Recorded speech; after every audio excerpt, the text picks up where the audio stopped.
നാട്ടുകൾ വിഷന്റെ news at 7 വാർത്തകളിലേക്ക് ഏവർക്കും സ്വാഗതം. വാർത്തകൾ ചുരുക്കത്തിൽ. കൂടുതൽ വാർത്തകൾക്കായി നാട്ടുകൾ വിഷൻ ചാനൽ സബ്സ്ക്രൈബ് ചെയ്യൂ.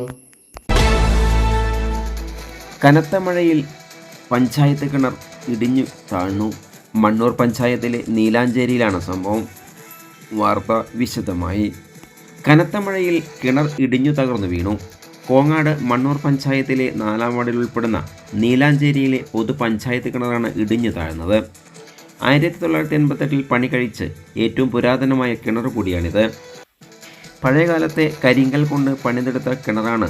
ഏകദേശം 20ഓളം കോൽ ആഴമുള്ള കിണർ കൂടിയാണിത്.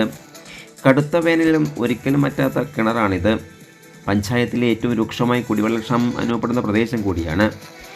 പഞ്ചായത്ത് കിണറിനെ സ്ഥിരമായി ആശ്രയിക്കുന്ന 10ലധികം കുടുംബങ്ങളുണ്ട് ഇവിടെ. ഇന്ന് ഉച്ചയ്ക്ക് ശേഷമാണ് കിണർ ഇടിഞ്ഞു താഴ്ന്നത്. സംഭവ സ്ഥലത്ത് വാർഡ് മെമ്പറും വികസന സ്റ്റാൻഡിംഗ് കമ്മിറ്റി ചെയർമാനുമായ SJN Najeeb, 7-ാം ward member Kripesh Kumar എന്നിവർ സ്ഥലം സന്ദർശിച്ചു. പ്രസിഡന്റ്, സെക്രട്ടറി, വില്ലേജ് ഓഫീസർ എന്നിവരുടെ ശ്രദ്ധയിൽപ്പെടുത്തിയിട്ടുണ്ട്. വി ഹരിദാസ്, N രാധാകൃഷ്ണൻ, ദാക്ഷായണി, ജിത്തു എന്നിവർ നേതൃത്വം നൽകി.